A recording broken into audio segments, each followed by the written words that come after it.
Good morning. You are watching Executing My Ex's Ministries Transparent Transformational Tuesdays. I am your host, Ashley D, and I am so excited that you decided to tune in with me on this beautiful Tuesday morning. You know, this month we have been talking about breaking generational curses and bondages. And I don't know about you, but it has been very insightful to me. And I hope it has been a blessing to all of you who have been watching these different segments and topics that we have been discussing. This particular week, y'all, is a hard one because this week we're going to be talking about unforgiveness and bitterness.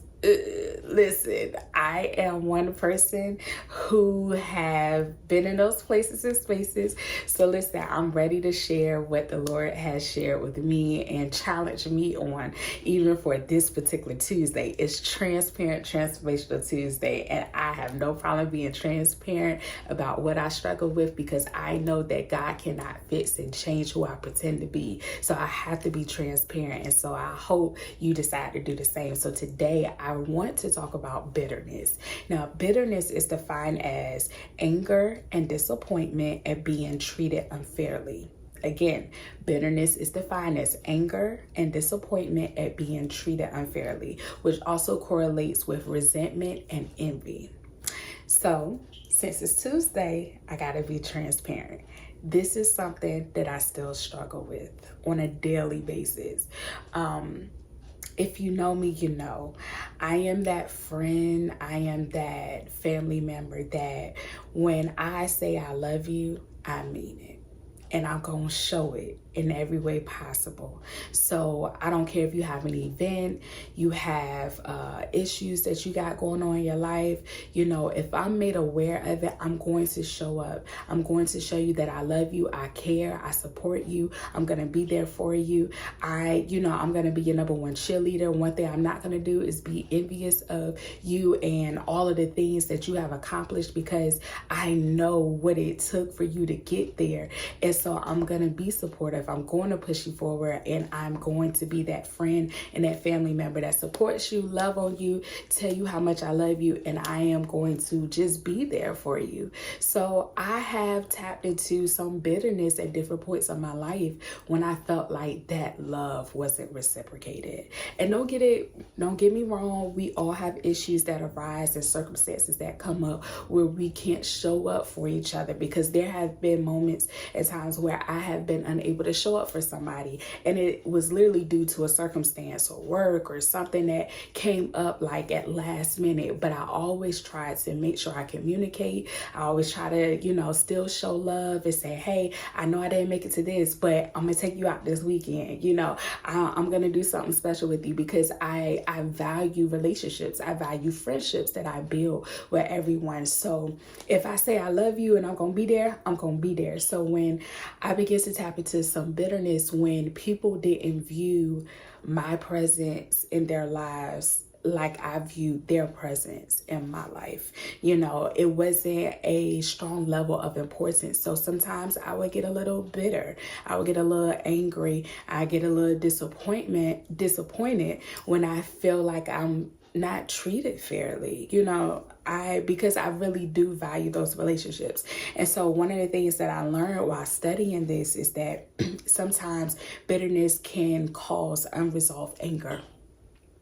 And I know me personally, I don't always vocalize when I'm angry, when I'm hurt, when I'm disappointed by things. And so, it goes unresolved. And when you allow anger to go unresolved, it builds until you just pop and explode. And so we have to start working on that unresolved anger. We have to start being more vocal about, hey, you hurt me when you didn't show up. Hey, you hurt me. I was disappointed when you didn't do this for me, or you didn't show up the way that I look for you to. I also learned that it's a lack of control. this flown apart, y'all. When people do not meet our expectations, we can become obsessed with trying to fix them or thinking about ways the person could change. The reality is that we cannot typically make others meet our expectations. We can only hope to control our own behaviors. And so when I read that, I was like, oh, Jesus, okay. Yeah, this is a rough one, because I just have to learn that people are not going to be you. You can't expect you out of people. And that's one of the hardest things that I had to learn. You know, even though I am that person that gives and I show up and I be there, I can't expect me out of you. I can only control my own behavior. And so one of the biggest things that I learned about overcoming bitterness is that we have to learn how to accept what is. You know, we have to learn how to accept what people are. You know, we have to learn how to not necessarily accept them, like, we don't have to accept them consistently disappointing us and being angry about it, but we can accept just people for where they are, who they are, and just ask the Lord to give us discernment about how much we should give and do. Now, if you're anything like me, you don't do and give because you're looking for reciprocity, because you're looking to boast about it or anything like that. You do it because you genuinely love them. You genuinely want to show that you love them, and you show that you want to show compassion and that you care. And then the other thing that we have to do is learn how to forgive.